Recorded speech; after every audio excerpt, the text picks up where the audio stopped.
Hi there, gamers. Welcome along to the Game and Respawn podcast here on Monday, the 5th of December. And we're actually recording on the day. We're going out today because we normally record this over the weekend, but there was too much stuff going on following the Game Awards last week. There was PlayStation Experience, and boy, was it one hell of a show. I'm here with my good friend David Game. How are you doing, buddy? I'm good, thank you, Ross. How are you?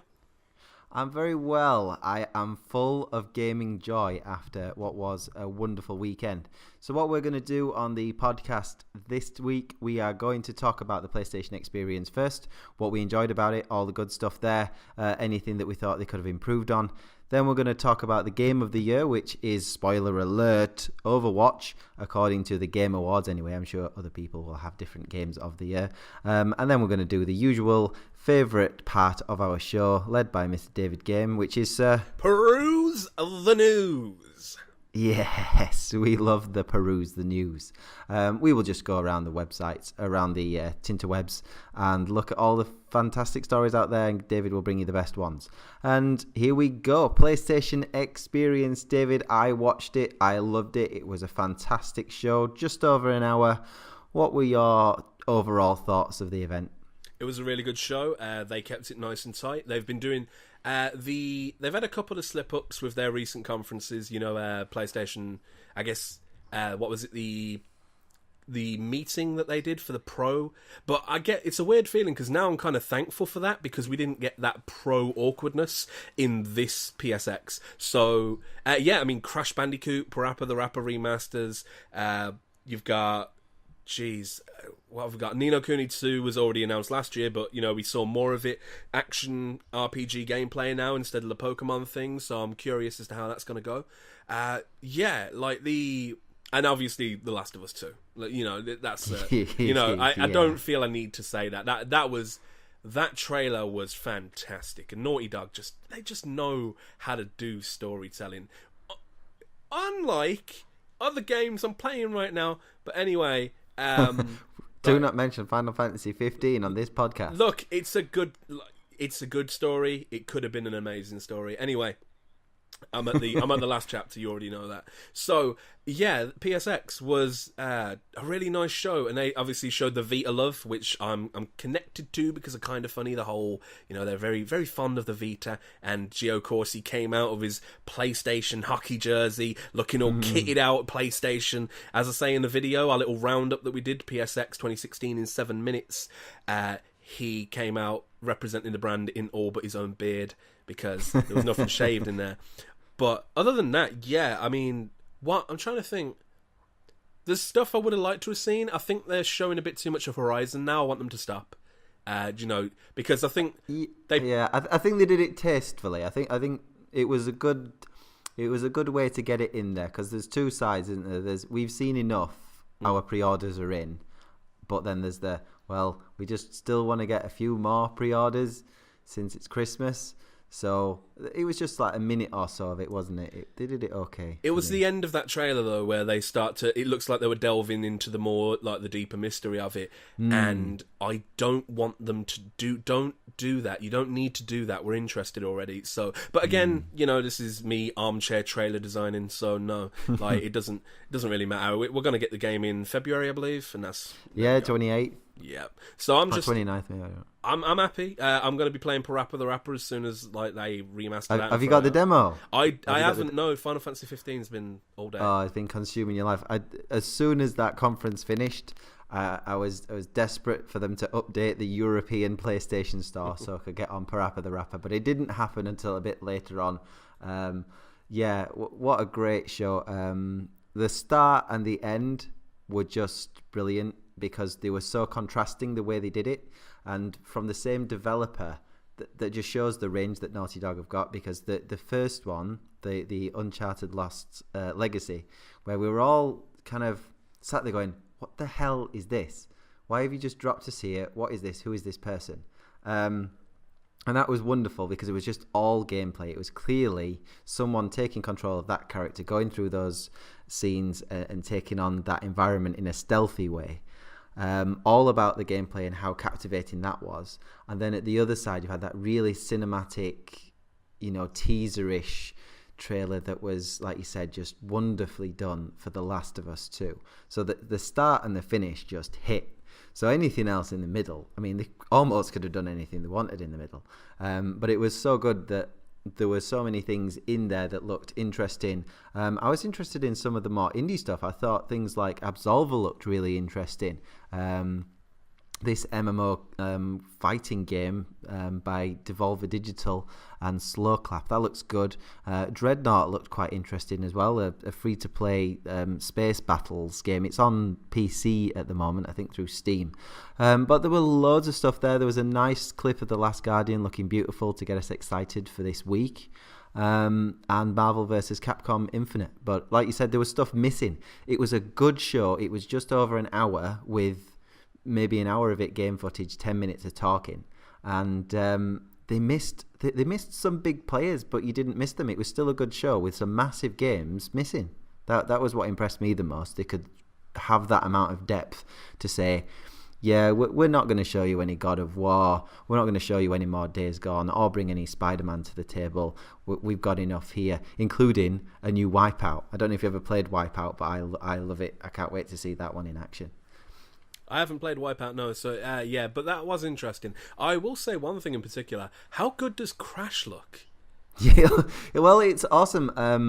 Have you seen the live cast with the developers on it? Yeah, I watched. I was following up on the PSX because, again, you know, my kind of funny obsession continues, and they were going to do a panel. So, you know, while I was watching all of the PSX, I had Final Fantasy on while I was grinding away at hunts and stuff like that. And then we got, like, you know, Crash just going on with I can't remember who was running on that stream, but it doesn't. Again, either way, yeah, it looks really good.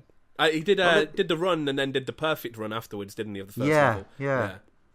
Well, it was good. I mean, it was just nice to see that they weren't talking about a remaster here. They were saying we are building this again, from the ground up. That's remarkable because I mean, you see some of the changes that they've made, and it looks like a modern day game so far. Obviously, we've got to see it actually running, but that looks really, really impressive. I mean, Parappa the Rapper looked pretty good to me as well. I can't wait to have a go on that one. I love the art style to Parappa the Rapper just because it's so quirky. Like, we don't get that anymore, and I want that quirkiness back. Like, I know we get some odd games. Like, you know, I love Enter the Gungeon, and that's all the thematic kind of you know, interesting thing that you wouldn't think about. But you know, we don't get that quirkiness that you get with things like Parappa the Rapper, with things like even Crash, like a Bandicoot in jean shorts. Like, no one's designing that character anymore. He became Nathan Drake. That's how that happened. So you know, it's going to be interesting. Well, John Cena, in fairness, still models his dress after Crash Bandicoot when he wrestles. That is true, and he is the strongest of WWE superstars. So if we can glean anything from that, Crash is set to be the next PlayStation World Champion. But I firmly believe that the star of the show, Ross, was Knack 2. Oh boy. Let's talk about Knack 2. And do you know what, actually, let's not be mean about Knack 2. Knack was not a great game. It was, but do you know what? We might be looking at that from the perspective of adults looking at a console that we're looking for certain things from. Knack, if you've got kids, I imagine they see something like Knack, and it's kind of like seeing Sackboy. It's like, oh, look, there's a mascot for this thing. And, you know, Knack never quite made it to mascot level because, well, you know, wasn't a very good game. But Knack 2, apparently, you know, I've read some articles there seeking to correct the mistakes of the original Knack, which, you know, depends on how you look at it, because that could be the entire game being a mistake or parts of it being a mistake. But, you know, I'm a very big proponent of, hey, let's give him a second game. And, you know, if it's Mark Cerny, no one at Sony is saying no to Mark Cerny. No, like, if he wants to make something, there's a pile of money, Mark. Yep. Have fun. Yeah, it's literally, that dude could walk in and go, yo, I'm making PlayStation 6. And they go, we ain't got 5. It's like, I am the architect. I will make whichever number I please. This will go so far, we're going to skip a generation. And that's Mark Cerny's kind of demeanour. He's so soft-spoken and calm. I find it hard to dislike him even during the PlayStation meeting when I didn't like the pro stuff we were seeing. It's like, oh man, I don't like any of this. But Cerny's cool. He's a nice dude. He's just a cool dude. And what's really not to dismiss Knack 2, because I thought that Knack had some potential, and like you say, for kids, there aren't enough games these days, for kids, as far as I'm concerned, that you can just really enjoy together. It's nice to see some more coming through, and that's why I'm really pleased that Crash is getting redone, because I want to see what my daughter's reaction is to playing Crash Bandicoot for the first time and see if it's like mine. But the thing about Cerny is he's moving on to Death Stranding and working in partnership with Guerrilla Games and Kojima Productions. That excites me. I don't know about you. I don't know if you saw it. Did you see the live cast with Kojima? No, I did miss a lot of it when Final Fantasy 15 started taking off. I see. I've had my earphones plugged in all day, so I've been listening to stuff whilst I've been pretending to do work at work. Oh yeah. And you gotta make an effort to look like. That's why you have two screens: one to pretend to work, the other one to do what you're really doing. That's literally how that works. Yeah. That's why the two screen system was invented. So yeah, if you watch there's a really cool live cast with Hideo Kojima and Cerny, and I can't remember the gentleman's name from Guerrilla Games, but they're talking about how his they're name's using... Gorilla. I'm going to call him Gorilla. Mr. Gorilla. They're Mr. talking G. about how... Mr. G. They're using the Horizon Zero Dawn engine to help Kojima's productions get started because of the whole Konami thing. Mess. He's not allowed to use... Yeah, he can't use any of his tech. So they just said... PlayStation basically were like, well, Kojima, we want you to work with us because you will make us the millions, if not the billions.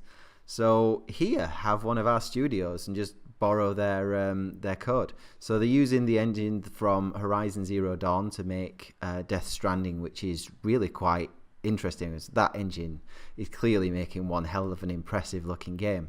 And if you watched, it wasn't actually at PSX in the show, it was at the Game Awards, wasn't it? The Death Stranding yes, it was. Little video, which I still have no idea what's going on. But I want that game. Whenever it comes out, I want it. I don't know what the hell it's about. I just know that there are some cool, slightly unusual actors in it. And looks weird, but good. So yeah, it's worth a watch of that live panel. But yeah, Cerny's involved in that. And he's back on the amazing Knack 2, which hopefully realizes the potential that the first game had, because it did have some ideas there that could have been really, really good. They just didn't decide to do them. Were there any other highlights for you, Dave? I'm trying to go back in my head because I did the recap obviously, and I as you did the written forms of the recap, I did the video. I don't know. Honestly, I think that was pretty much it. I mean, I know we had the Street Fighter V stuff, but that ship has sailed, shall we say, for me at Street Fighter V. I'm not a big fighting game dude, but I love Street Fighter games, and 5 was just, you messed up the launch, and now you just kind of lost your window for me. Marvel vs. Capcom Infinite, obviously I know there's a lot of fighting game fans out there that are really happy about that, so we'll see how that pans out. Ross... I think I got what I wanted from it. I'm glad more than anything that they gave some of their developers time to rest. Like, there was no like, yo, we need a Spider-Man trailer. We need it out. Like, get us a Spider-Man trailer. And, Insomniac are like, we don't have anything. Just cut the new one. Kind of like Chapter 1 of Final Fantasy 15. I'm going to keep running back to it, Russ. But the point is, when they cut in parts of a different thing for it. Right, so I'm glad they didn't push their developers to do anything that would kind of harm them, because overexposure is harmful. Look at No Man's Sky. I think a lot of developers and publishers have learned many a lesson of No Man's Sky due to the overexposure of it. It was overhyped, overexposed, and that's why it failed, because by all accounts it's not a bad game, it's just a boring game. And now they've got that new Foundation update, which is, it's including bases and it's including survival mode and stuff. There's a bunch of stuff they're doing to it. They're calling it the Foundation update because it's a foundation for things to come, so they're going to build upon that. Yeah. But I'm just, I'm really glad that Sony, especially like in regards to their own studios at the very least, are looking at them and going, hey, you need more time. Sucker Punch were nowhere to be found. They're not Yeah, that not was working on interesting. something. Do you know what I mean? It's not as if they're not working. Like they're they're a first party studio, aren't they? So yeah, I was thinking they'll be on something. It's whether it's a new IP or whether it's more infamous, isn't it? That's the question. It's got to be a new IP. I think Second Son was like I don't want to call it the nail in the coffin. I really enjoyed Second Son, but I think they deserve to do something new. The same way Guerrilla Games aren't just Killzone anymore. Like they have Horizon. Look how happy we are. Would you rather see Killzone? Hell no, you wouldn't rather see. Come on, no. Don't ever try and tell me, hey, Shadowfall was amazing. I want more Killzone instead of Horizon Zero Dawn. Like that game looks great. And if we give Sucker Punch the same opportunity, I hope Sony has. They're going to come out with something. They do third-person action adventure like, nobody's business. Whether it's in the same vein, I don't know. But whatever Sucker Punch do, I've got a fair amount of faith in them. So. Oh yeah, every single Infamous game has been quality. I think they lost it with the main character when obviously Cole was no more. It was always going to be difficult for them. So it was almost like starting a new IP anyway. I'm not sure. Although it was an exceptionally good game and Troy Baker did a good job in the lead, but I've forgotten the lead character's name. And that Desmond, says things. Desmond something. Miles? Desmond Miles, I feel. No, he's the Assassin's Creed dude. Oh yeah, he is. Yeah, he's dead. He's a dead guy. Oh yeah, of course. No, it's God, yeah, what's his name? Yeah, you see, this is how memorable I really thought his Two name was people Desmond, who love the game can't remember his name. I know that obviously Troy Baker plays him, and I know that Travis Willingham plays his brother, and Laura Bailey plays Fetch. Again, we remember Fetch. Fetch was cool. Fetch was a cool character. So that's kind of a problem when we don't. So that was where it lost it for me, because the character just didn't sit in that universe. So maybe just leave that universe alone for a while, and maybe in a few years bring Cole back if they want to. But no, I think my personal highlights, like I said, there was hit after hit for me. The start and the end were great. I mean, I'm surprised you've not brought up Gran Turismo Sport, because you're more of a racing person than me. But I thought that looked really nice. To say I don't like racing, I've always liked Gran Turismo as a kind of from a presentation point of view. But my personal highlights so far: Nier Automata. That looks really, really cool. I'm looking forward to seeing that one. There's a release date on that in March. We just released some more information on that on My Games Lounge today. Ni no Kuni 2, as you mentioned before, really enjoyed the first one. I'd like them to make the first one available to play on the PlayStation 4, though. That'd be great. Yeah, PlayStation. Yeah. Even if you have to do it via PlayStation now, just do something. Like, give us... Just let us play it. Oh, I mean, just don't need to upscale it and just, make it Port it PS4 over. downloadable. Yeah, just port it over. Can't be that difficult. If Xbox can obviously make everything as much as they can backwards compatible, they must be able to do something there. I did like the Last Guardian trailer. There was a nice story trailer for Persona 5. I don't know if anyone saw that one. I'm not a big Persona person, but I do want to start. It makes me want to have a go at it. And do you know what, Dave? Do you know what happened? What? When they released the Persona 5 trailer, they didn't announce a delay. No, they didn't, because they already announced a delay. They've always... I just thought that's what they did. Hey, here's a trailer. Here's a delay. I thought it was like one hand gives, one hand takes. No, that's how they always did it. They already hit us like a month back. They already said, hey, remember Valentine's Day when you're about to fall in love with this game, the Take Your Heart edition? Well, April. See ya. And that's fine, because they gave... They've relocated Valentine's Day as well. Did you not know? Yeah, it's in April now. Well. Oh, okay, fair enough. I'm okay with that then. February's got nothing now. It's like a leap year and that's it. Yeah, it's just no... so, the Persona 5 trailer definitely wasn't in the PSX conference, so was it? I guess it was at the show in general. Yeah, I think it was maybe at the pre-show. Because I've got it on the pre-show. list of stuff shown. Maybe pre-show. It definitely weren't at the main conference, otherwise it would have been in the video, because I went through that whole thing. You did. Very good. You got right close to that 7-minute deadline as well. I had all this stuff written out for Dave's video. I was like, oh, he's going to do it in about 7 or 8 minutes. So I put 7 minutes-ish. Nice. And you were literally 1 second over. And that was your credit. So I was like, no, 7 minutes. Bang on, man. We're selling that as 7. Yeah, buddy. Yeah, we can get away with that. If it doesn't go half over the No. A few seconds. We're not arguing over that.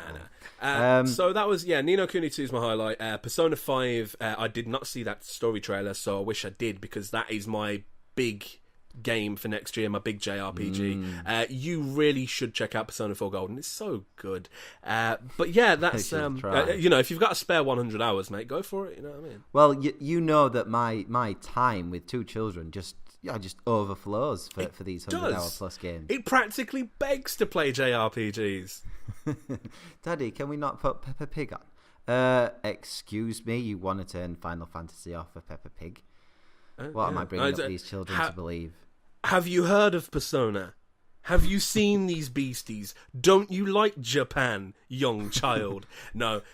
So the whole thing, mate, it was really good. I guess that's pretty much all there is to say about PSX, isn't it?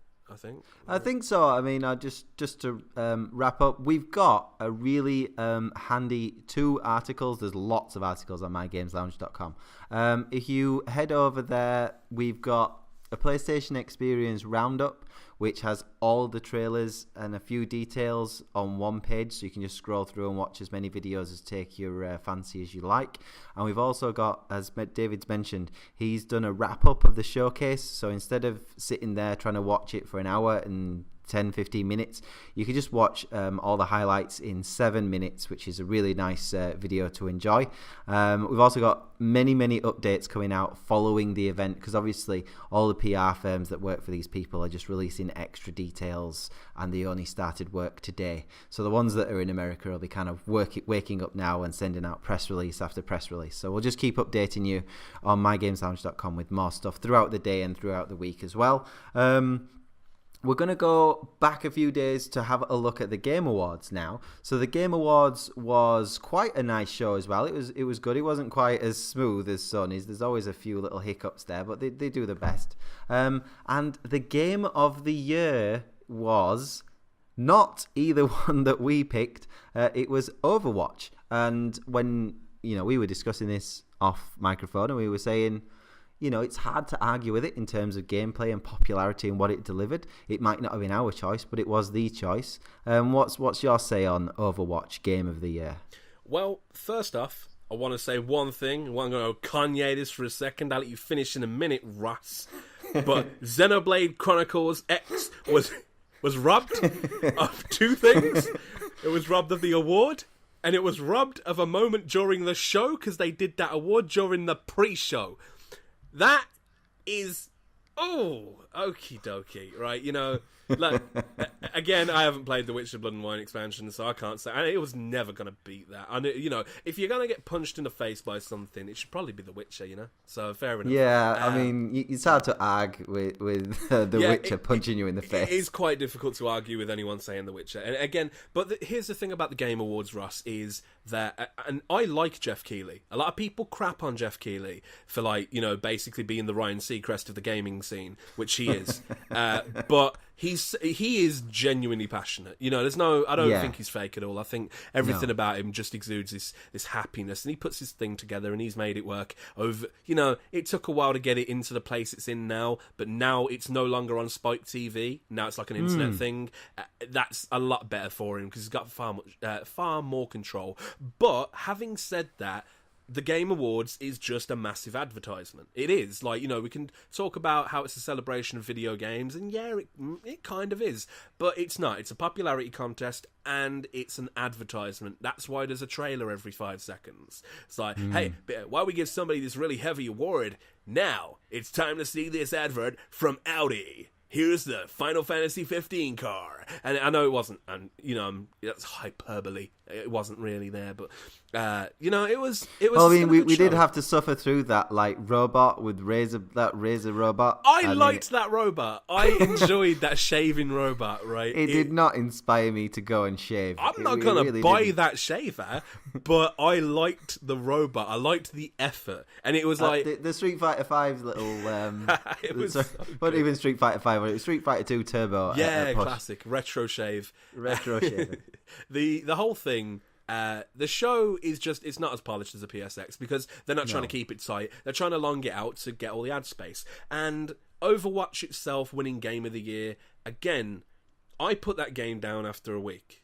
I was like, oh, this is fun and not what I want to do at all. And I think Blizzard do far better games elsewhere. I think, Diablo and World of Warcraft, their games are generally better than Overwatch in terms of what they pack into it. I think Overwatch, personally, I think is quite I don't want to say it's a shallow experience, because it does what it does really well. And that's, what more can you ask about a game? If a game sets out it's going to do something, it never pretended to have a story mode, it never pretended to have a campaign, it's not Battleborn. Right, in fact, during the time that and Battleborn were coming out, it was punching Battleborn in the face repeatedly. With every time Battleborn were going to do something, Blizzard were like, yo, Overwatch, like the beta. And they're just watching Gearbox crumble under it was almost like, even Blizzard was saying, yo, just go make Borderlands 3. What are you even doing? Like, go away. Like, we're going to make Overwatch. Literally just to get you to not do Battleborn. And they're still trying to make it a thing. Recently, Battleborn had a day, Ross. A day. It was the Battleborn day. And I said, so we're giving a day to just anything now. I'm going to have David Day tomorrow, because that's me. So, okay, that was the thing for Battleborn. But yeah, Overwatch is an undeniably good game. You can dislike it. I personally am not a big fan of the game. I don't like the loot box system where I actually do like what they're doing. You don't pay for the content. It's a DLC trend now that's working out for a lot of them, where they're not locking people out of content. They are putting cosmetics behind it all. And when people fall in love with the characters the way they do with Overwatch, because they are, again, it's Blizzard. This is why that game wouldn't have won art direction for me, which is why I'm glad Inside did, and I know we're going to get to that. But I'm glad it didn't, because for me, as much as I love Blizzard's art, it's Blizzard's art. And that isn't necessarily unique anymore. It's really well done. It's distinctively Blizzard. You look at it, the moment I saw the first trailer for Overwatch without even seeing the Blizzard tag, I went, oh, Blizzard. Like, it was instantaneous. I knew they have recognition of their art out the wazoo, mate. There's no denying a Blizzard game. If you line up Overwatch, Diablo, and World of Warcraft, and StarCraft even, put them all in the lineup, you can go, oh yeah, I see that art style. It's all fairly similar, even if it's done in different ways. So, winning Game of the Year, yeah, I really thought Doom might take it. I thought it might have won the hearts and minds of people, but soon when I heard Overwatch, I wasn't shocked. I was like, oh yeah, okay. It was an interesting one for me.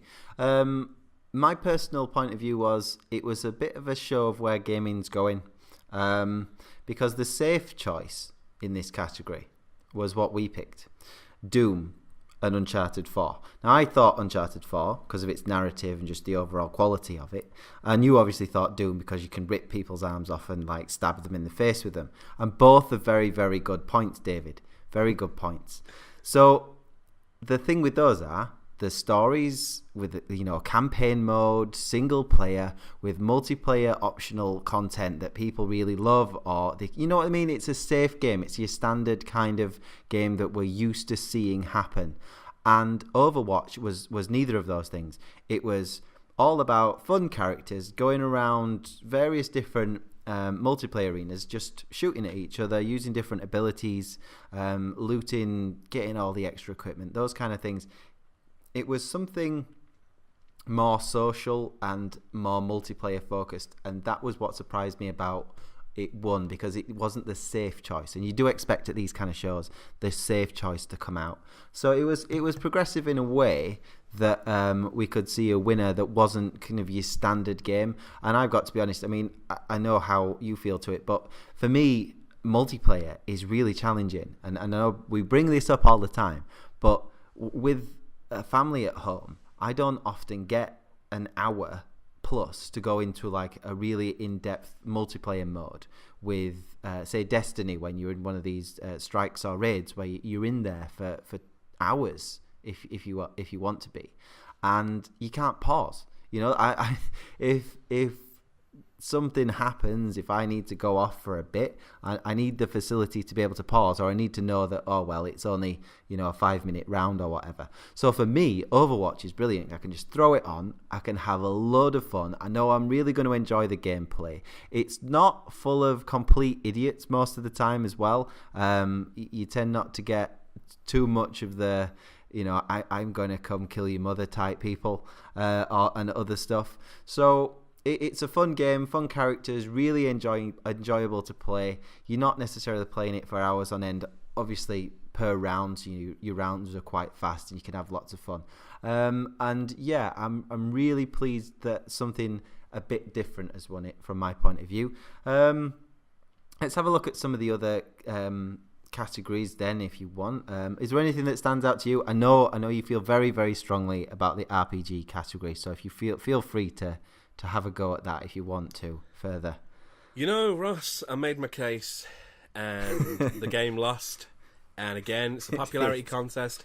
And if you're in an RPG category going up against The Witcher 3, in any way, shape or form, you're probably going to lose. So, you know, whatever. Do you hear the bitterness in me? Just whatever. I do hear the bitterness. No, I'm kidding, really. Like, you know, again, I've never taken these awards seriously, and not in the negative way, just in the, it's advertising. All of these games are being advertised in so many ways, and, you know, award ceremonies are just advertising, and that's fine. We get to enjoy a little show. I'm more interested in the PSX thing where we get announcements, and it feels like people are really gathering for the love of this one thing. Whereas, you know, kind of like an EA party at E3 where they have Snoop Dogg and Zac Efron playing Battlefield. The Game Awards feels a little less slightly like that. Stunned. Yeah, apparently, yeah. I've heard stories from other podcasts, so yeah, interesting stuff. But yeah, the Game Awards, you know, it feels just more like a more clean version of those E3 parties and whatnot. You know, it's fine. I don't have a problem with it. It's a nice thing to look forward to in December, and you know, some people taking it real seriously out there. I saw some of the, okay. But, you know, I think there would have been more of an uproar if Overwatch didn't win, because Overwatch fans are Overwatch fans. Like, they are fans of Overwatch, Ross. Like, you would not believe the fan level at which the fandom of Overwatch goes to. I'm going to leave it at that. We are. They're not just fans. They are Overwatch. They are the Overwatch. Oh, the watch. Yeah.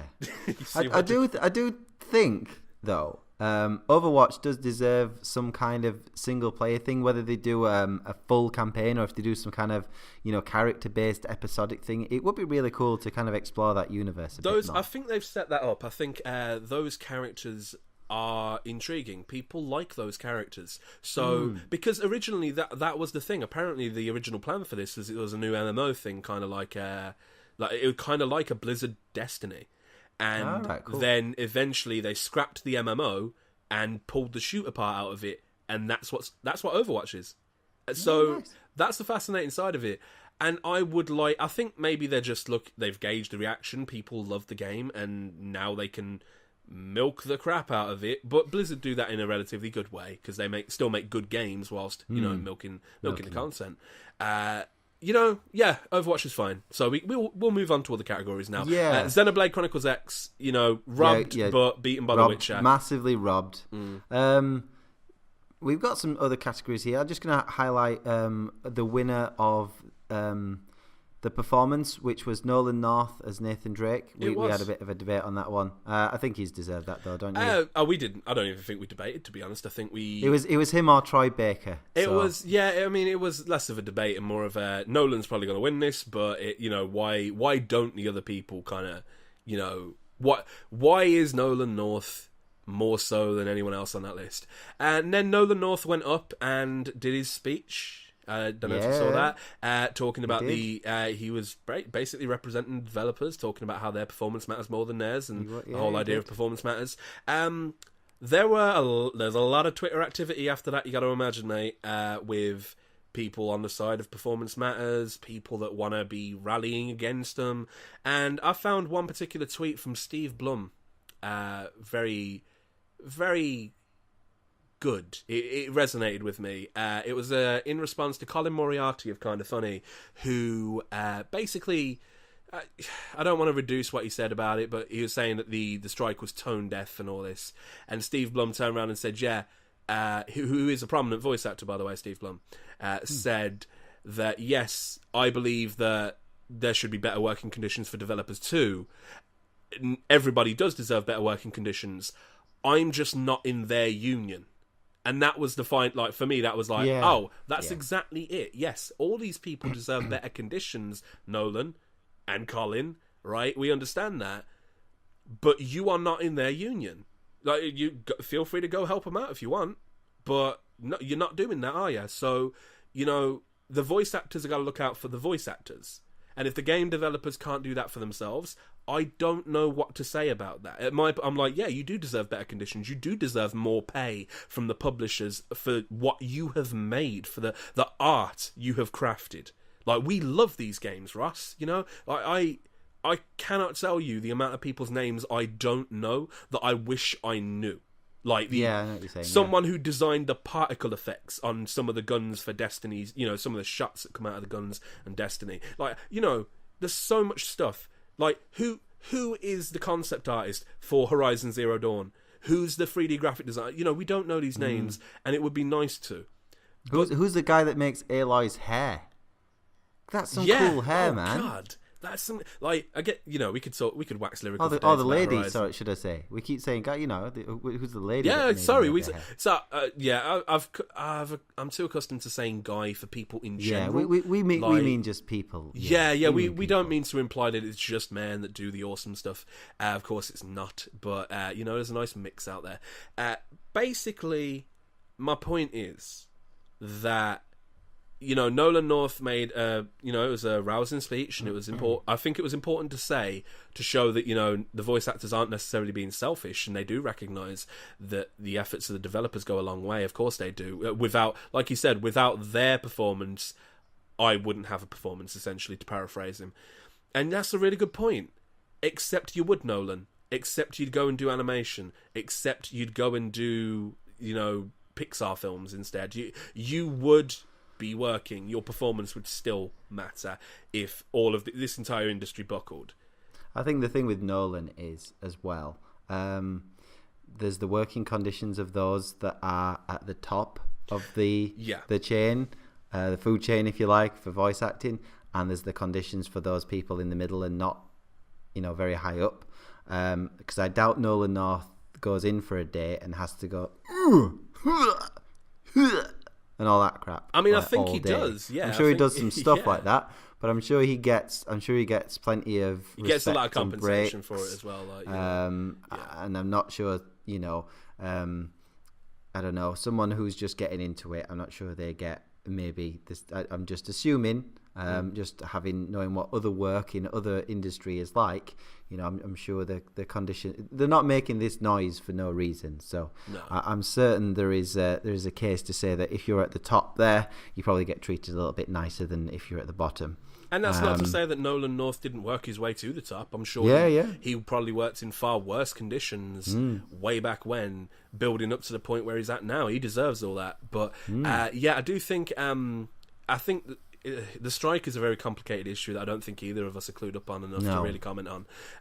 But it can't be an easy decision to strike. And then when people like Troy Baker, who could quite easily live the next year or so not doing any work, and then you've got other people like at the bottom end of the barrel at the moment who might be really good voice actors but just haven't had that break. They need the next job, and if they're in the union, they have to strike, and that's that's where things become murky, because it's like, well, I know you're striking for the benefit of people, which I'm in support of the them for better working conditions and whatnot, but you're actively preventing some of the lower tier voice actors in terms of brand recognition and whatnot to get jobs. This is affecting a lot of things in a lot of ways. And I'm curious as to how this is going to pan out, because I honestly don't think they're going to get what they're asking for. and I think there's going to be a weird kind of compromise, which is going to result in another strike somewhere down the line. And it's going to get messy. I think that's the safe way to say there. Pretty much going to get messy. But on a higher note, hopefully it gets sorted out. Yeah, I mean, all due respect to the voice actors and the game developers, who I'm sure neither side of it has any real animosity towards the other side. It's not even about them versus them. It's more about both of them against publishers being very money hungry. But if they weren't, they're the ones putting up the money for the game. So the issues get so complicated on a financial level that we'd need to be like full-on financial analysts to actually make any kind of cogent argument about this. So, our best goes out to, if any of them ever listen to this, our best goes out to all the people that are currently affected by the strikes and how they're feeling about it. Yeah, let's hope it all gets kind of nipped quickly, because I mean this industry is awesome and we don't want things to bring it down, man. But certainly congratulations to Nolan North, because as Nathan Drake, not just in Uncharted 4, in Uncharted 4 was definitely the peak of his acting for that particular character, Nathan Drake. He was exceptional. So yeah, congratulations to him for winning that, and looking at the list, deserved for me. Let's move on to some of the games that we kind of looked at before. Your favourite game won Best Action Game, David, Doom. You were hoping for that one to win something, and it won Action Game. No arguments there? No, not at all. Doom deserved to win that category, absolutely. Yeah, absolutely. It's all action. There is nothing but action. Best Action Adventure Game was Dishonored 2. Beating again, Uncharted 4 was in there, but it didn't quite make it. Like we said, probably the shooting gameplay holding it back. Dishonored 2, any arguments there with that one, David? No, I don't recall the rest of the category people, to be honest. Oh, actually, Ratchet and Clank, wasn't it? Ratchet and Clank, yeah. We did say Dishonored, it's hard to beat Dishonored gameplay, and it is fantastic. So, yeah, on an action-adventure level. And again, I saw a lot of, the whole Twitter activity thing that I keep an eye on. People talking about, it's not really action-adventure because it's not a big adventure. Come on. It's action adventure. Look, the lines of the genres have been blurred for a long time. We need to get over this. So, action adventure, you're on an adventure, there's action. I don't care what else you think about it. Apparently that's the case now. So, Dishonored 2, absolutely deserving. I'm going to skip over anything to do with RPGs. Good man.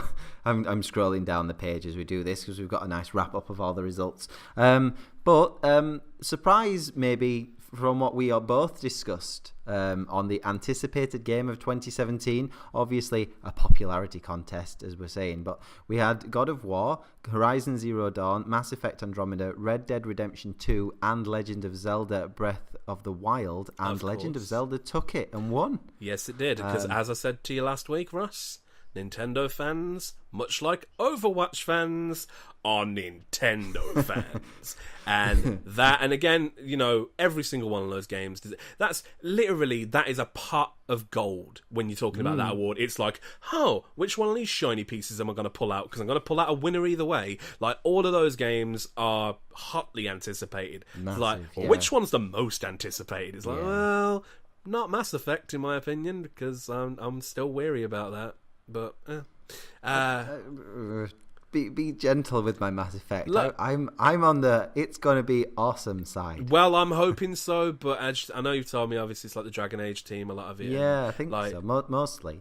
But they're not the Mass Effect team. This is the thing. I know that's just me being a bit of a purist. I'm absolutely looking forward to it. It's just not my most anticipated. If Mass Effect comes out and it's not very good, or if it comes out and it will undeniably be good, but if it's not Mass Effect good, you know what I'm saying, then I will go, and walk away. I'm assuming the way I'm feeling about Final Fantasy 15 right now is the way that you would feel about Mass Effect at that point. Yeah, I do think it was about time we saw some gameplay, because that's a nice segue to talk about some of the trailers that were at the Game Awards. And we did see the reveal of the Mass Effect Andromeda gameplay, and I thought it looked incredibly interesting to see some of the new abilities that you're going to be able to do. It looked a lot of fun to get out there into these massive worlds and see quite a lot of like wildlife and stuff out there. It did definitely feel like they'd taken Mass Effect and merge it a little bit with what they'd done in Dragon Age Inquisition. And hopefully that makes for a game that's a lot more like Mass Effect 1, because that's what people are after from kind of what people have said. They're like, yes, it did evolve into a shooter. So when I'm talking to some of these groups about people, what they're looking forward to, they are looking forward to hopefully a return to the origins of Mass Effect, which was more of a role-playing game. So hopefully they've got the right team on the job. I do get your concerns, obviously.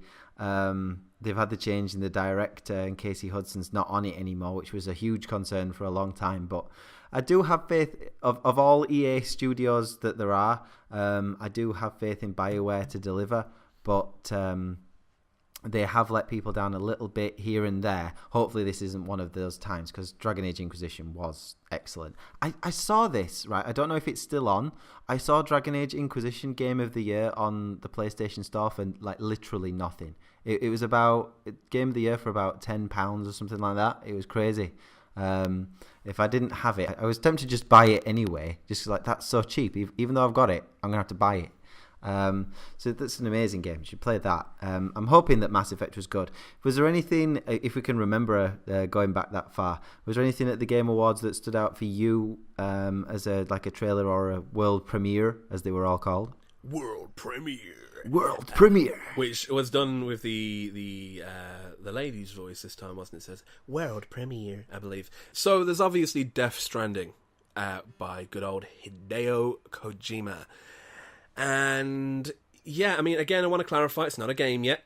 So it's not a game. We know that this is not actually something that we're going to see anything substantial of anytime soon. If you think that this is coming, anytime next year in terms of like proper gameplay, it's doubtful. So, but that Guillermo del Toro kicked it off, didn't he? With being in the suit and his face right up against the camera with the baby in a jar. Because apparently this world has babies in jars. You got it. Well, why would you not have a baby in a jar? I mean, well, really, if there was any place to have a baby, it's in a jar. So it's so much easier to look after in a jar. I wish I'd done it. Yeah, you should have. This is the big thing that goes wrong in parenting, is that people don't put their babies in jars. Babies in jars. I'm very disappointed in you all, to be honest. Babies in jars that wink as well, which is interesting. The winking thing could be a character trait. So, I'm not going to say that that's how you should raise your kid. They don't have to wink. They should, but they don't have to. So then we go into the part where we see, Mads Mikkelsen? From, Hannibal. Dude is sufficiently creepy. He is always super He's always creepy. A villain. He is. If he's not a bad guy, I'd be surprised. Like, he has bad guy face. That's what he has. So that he's good. He's good though. He's really, really good in everything. Yeah, he's very intense. Intense in the way that it's like this silent. He creates this aura that's like, oh, well. I'm super uncomfortable right now in the best way. Please don't say anything evil to me. Say it to someone else. He's the type of dude that if he offered to help you, you'd have to think about it for a few minutes, because you don't know if that's real help or if you're going to end up in a dungeon somewhere later on. That's the kind of vibe he gives off all the time. So he's really interesting. I think that's... I don't know who that character is, but... I want to know. I want to know more, like you said yourself, Ross, earlier. Like, I want that game. And... It is strange. We know nothing. I don't even know what these, like, gooey, squid-like alien creatures with their ink. I mean, is it some kind of... It's weird, isn't it? It looks like ink, and they look like squiddy-type creatures, and everyone looks dead, and they're all connected by pipes. What? Kojima!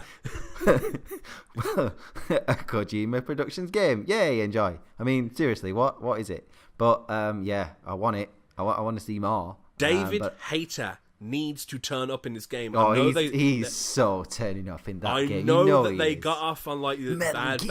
Yeah, imagine that. Just runs up and goes, "This is Metal my game. Gear. Hey, Colonel, what's Get going you waiting, on? huh? Yeah, didn't you hear, Snake? Norman Reedus is in your place now." Like, oh, huh. Well, that explains why I wasn't in Metal Gear 5. I see ya. He's gone. And, I want David Hayter to at least have a cameo, if not a main part in that game. But that's doubtful given what David Hayter has said after he was essentially snubbed for whatever reason from Metal Gear Solid 5, and that's...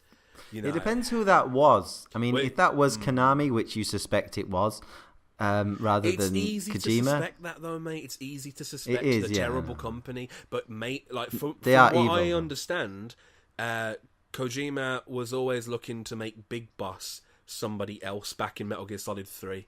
So, and that's understandable because Big Boss is somebody else. He's not David. He's not Snake. So he's not... that is perfectly understandable, and that kind of correlates with the idea that it was actually Kojima's idea.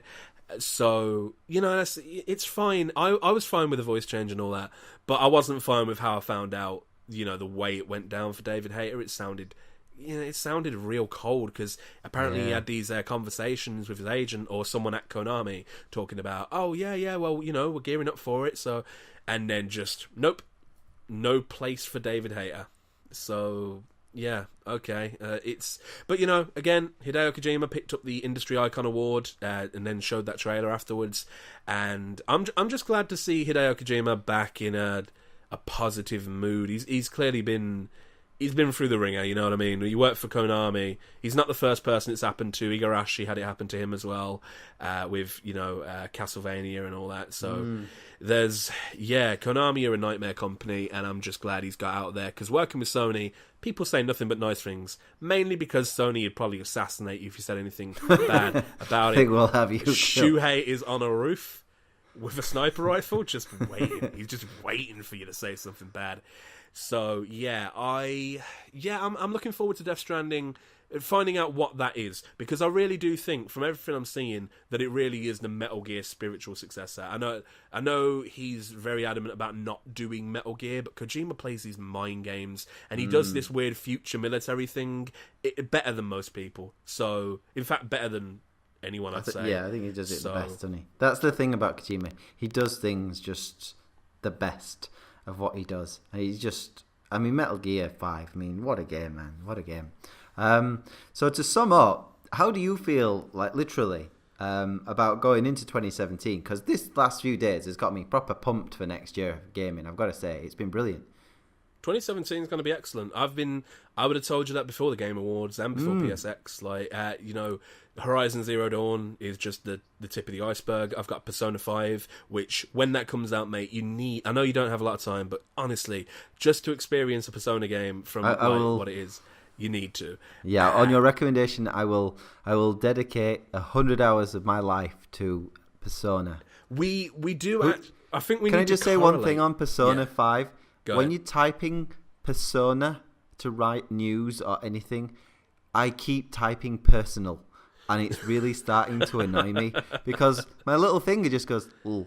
And I don't want to, but I released news today, and just try typing it. It's really tricky. You just end up going personal. Fuck's sake. I stop at the A, because Persona means that much to me. Obviously, this is because you care, and you're a huge fan. But as someone who hasn't really experienced it, I'm like, can't spell.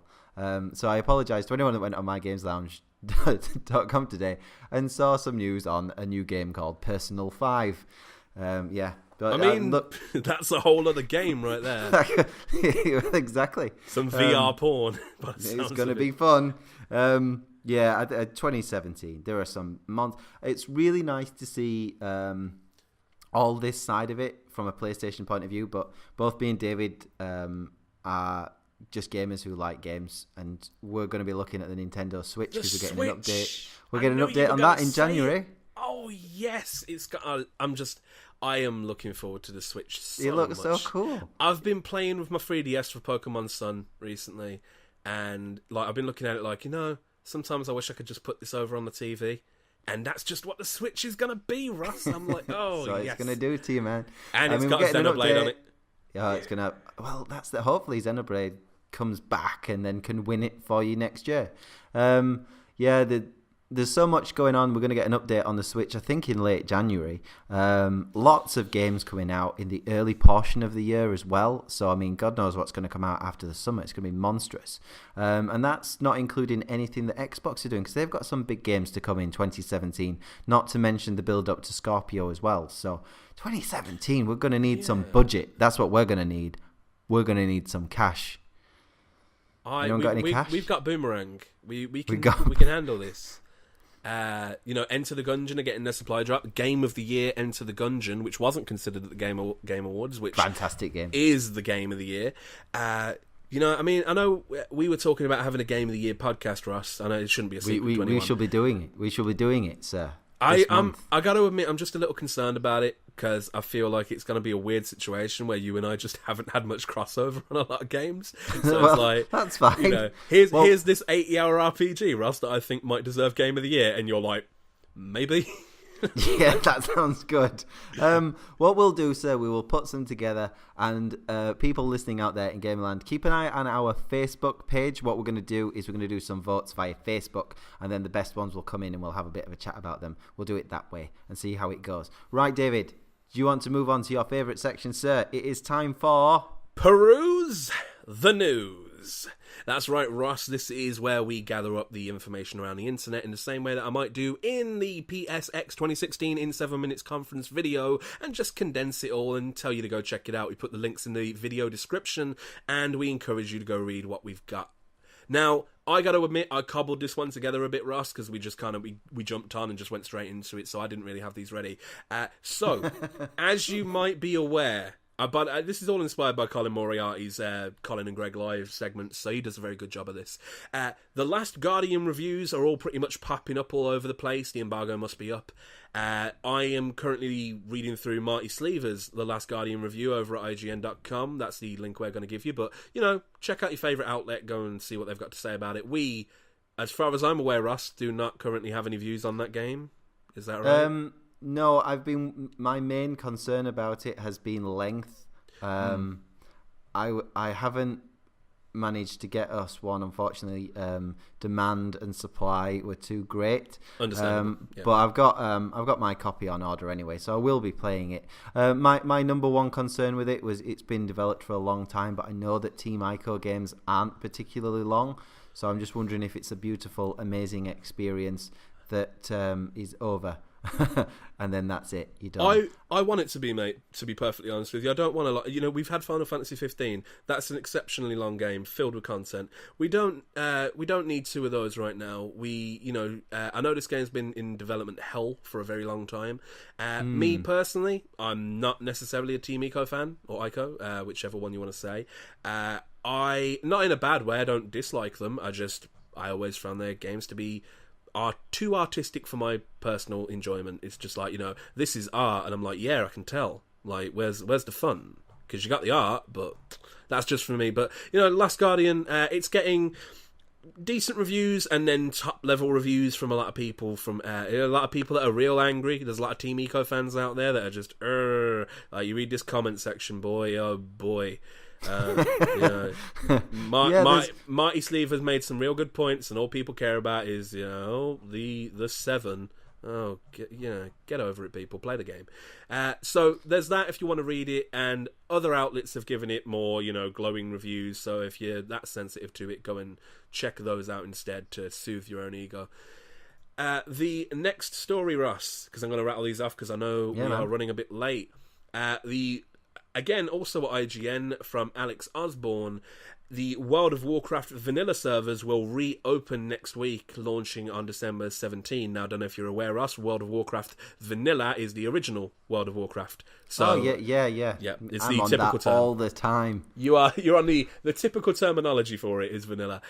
So it says Nostalrius, the World of Warcraft vanilla private servers, will reopen next weekend on Saturday, December 17th. After being shut down by Blizzard for breaching its terms of service, the I'm trying to get that name right. Nostalrius Nostalrius, I'm going to say, servers, which allow players to play the World of Warcraft as it was upon its initial release in 2004, will be making a return courtesy of the Elysium project. Elysium is an initiative which was started to recapture Blizzard MMOs in its original state. Blizzard's MMO, rather, in its original state. Check out the video announcement, spotted by Eurogamer, below. So this is referencing a Eurogamer story. So there's that by Alex Osborne, which was originally by Eurogamer. Feel free to check that out. The next story, Persona 5's newest trailer sets up the story. Digital pre-orders underway on PlayStation Network. This is by Owen S. Good, at Owen Good on Twitter, over at Polygon. It says... the same stories on My Games Lounge too. It is indeed. It is. Which I did not check, because we rarely check our own website. I did that one today, so it's okay. You can see that so that's one fine. on My You can Games check Lounge it out too. on our website. And if you want to replace the link, feel free. All I'm going to say is the details here are Persona 5 may be delayed until April, but publisher Atlas has thrown a bone to fans with this story trailer showcased the PlayStation experience this weekend. The rundown per the YouTube page says that the role-playing game's protagonist starts out as a transferring high school student in Tokyo. That's usually the case, transferring high school student. The hero of the story has the ability to enter the hearts of people and force them to confront their true selves, sort of like Roy Firestone did on ESPN's Up Close in the late 1980s and early 1990s. That's a reference I don't understand, Owen, but good on you. So, you can go read that at our website or over on Polygon. Now, Kotaku writes, the Hideo Kojima shower scene you didn't know you wanted by Julian Benson. This is, again... What? Yeah, well, we're going to get to that. Yeah, definitely didn't want that. So, it says, some wonderful, wonderful person has data mined PT and discovered that they can take its assets and stick them straight into Metal Gear Solid 5. To cut a long story short, this means there is now a video of Hideo Kojima dancing seductively in the shower for Norman Reedus. So, this is quite a glorious bit of joy that Julian has dug up, and I'm quite happy about that. Thank you, Julian. Love it. So that's over at Kotaku. You can check that out. And I do believe that is all of the news I've dug up, aside from, to go back to our earlier infamous Second Son discussion, Troy Baker is Delsin Rowe. Well done. You found it, Delsin. That's I it. did. I forgot I left his tab I knew he open. sounded like someone out of Street Fighter. Oh, so that's pretty much it. I've just had a response from the man that does the voice of Arden in Final Fantasy 15. That's the dude with the purple hair, the cheeky Chancellor.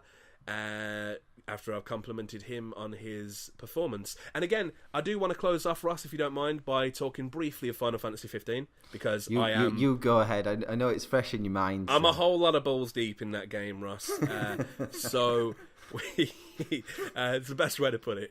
So yeah, let me say this first off. The first two chapters, very slow, very restrictive, based on what you can do, and unfortunately do not set the stage like very well, in my opinion. They cop out using Kingsglaive. There's a lot of features like you driving the car that's not available to you. You don't drive the car, you just press the button and the car drives you. This is the problem. This is the other side to it, is the regalia itself. As cool as it is, yeah, the car drives itself even when in manual mode. There's no real control, and look, there's plenty of issues. When you get to chapter 3, things start getting real good, because you get into the open world more, and you start breaking down these barriers of where you can go, and you get what you're looking to get out of the game.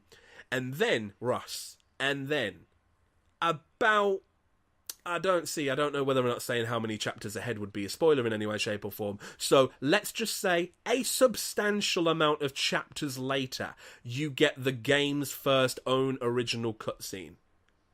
Wow. A lot of the game, the interactions between Noctis and other characters, it's kind of framed as over Noctis's shoulder and looking at the other character, and that is really that's a poor kind of delivery mechanism to me. And an even bigger egregious thing for me, Ross, is they give you dialogue options. Now, I am not Commander Shepard in Final Fantasy 15. I am not Noctis. Noctis is a character you have written.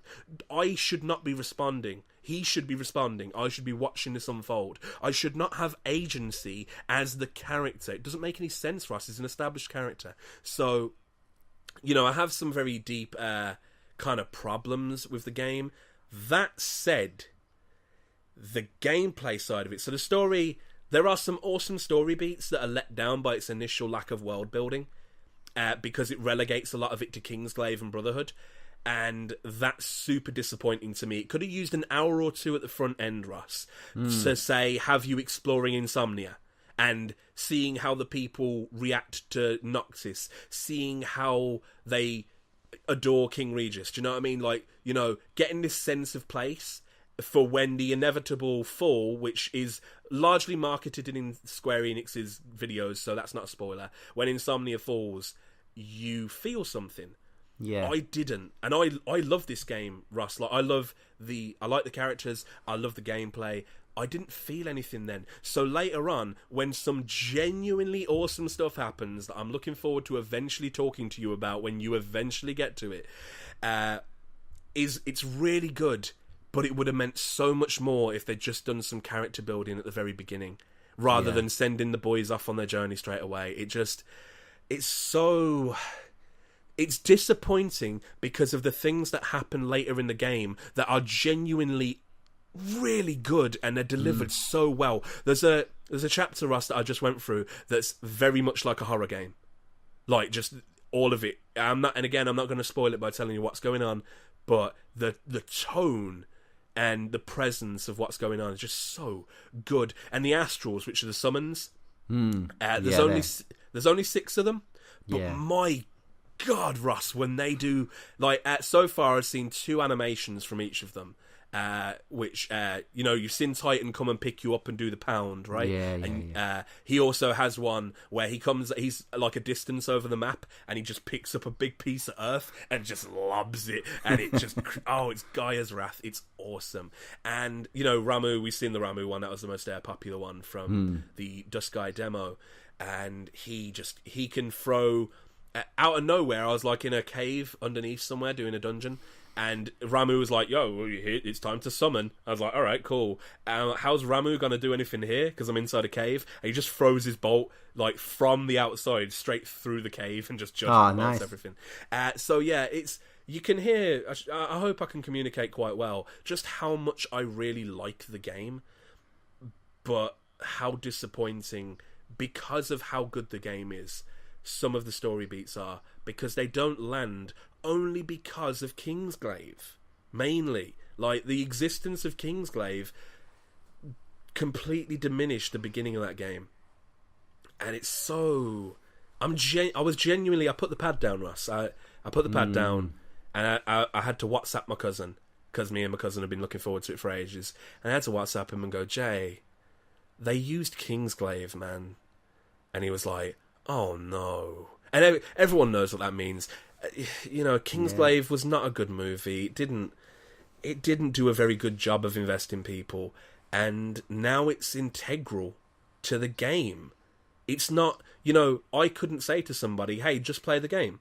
Anyone that thinks that, I really don't understand where you're coming from. You need to watch Kingsglaive now, and that's a punishment. That is not a joy. So, yeah, again, it's such a good game with some real awkward stuff, like some very rigid trees in the Duskai region, Ross, where you're trying to run on your chocobo, but you'll run into a tree that looks like you should just be able to breeze past it, but nope, this is a thicket of trees, you got no chance. There are some camera issues I had when I was in confined spaces. I've noticed a few camera issues in my short time with the game. There are. I mean, I should note, by the way, that I'm 48 hours into the game, so, you know, I've played a substantial amount of the game to render a general verdict. I'm not reviewing it, by the way, for anyone listening. We didn't get a code or anything of the sort, so I'm not sure how that's all going to go down. I don't know if I'm going to do any content for it. I might do like I did with Uncharted 4 Us, the pros and cons maybe, and just do a little opinion article that way. That was a nice article, buddy. It might go down well with the people out there, because it's nice. I mean, often you see with these things, you get the opinion one way or the other. So we like to try and ensure that we can like part of a game, but not like another part, but still overall kind of, you know, enjoy what we're playing. So yeah, it's nice to have something that shows both sides, definitely. I mean, I've played it for about 6 or 7 hours. So I've obviously, because it wasn't supported from, well, it's not that they didn't want to. They tried the best, but again, supply and demand. And it was a case of, I've got other things that people have sent me to do, so I've got to prioritize them. You know how it is. But I found myself wanting to play it, but because of the gameplay, not necessarily for the things that make Final Fantasy great, which is the story, the worlds, and the characters. Although I will say this, I like the interaction and relationships between the boys on the journey. I think they do well early on in the game to establish kind of a really cool relationship between them. And the push in the car scene was kind of symbolic, I think, as well, of how they almost felt trying to get the game out. I think they kind of reflected the development process. But yeah, I'd like to see more, and I will be playing more. But I do get the impression from everything I've seen, it's not maybe the perfect polished experience we were all expecting, which is a shame. That's all we got time for this week on the Game and Respawn podcast. Thank you for joining us today. We've got lots and lots of stuff going on mygameslounge.com. We've got lots of updates from the PlayStation experience. We try to keep you updated as much as possible, so as soon as we get things coming into us, there'll be more and more going on. We've got roundups, so you can see all the reveal trailers on one page. We've also got David's wonderful compressed version of the showcase from PlayStation Experience. We've got all the results from the Game Awards, as well as, again, the world premieres from that onto one page for you. And we'll just keep going. We'll have some opinion stuff going on. David looks like he's doing some opinion on Final Fantasy 15. I'll be doing some opinion on the PlayStation Experience overall in a bit more detail. And we will be seeing you guys later. Thank you once again. David, many thanks for joining me today, sir. Thank you for having me, Ross. Always a pleasure. Cheers, buddy. And we will see you all later, guys. Bye-bye.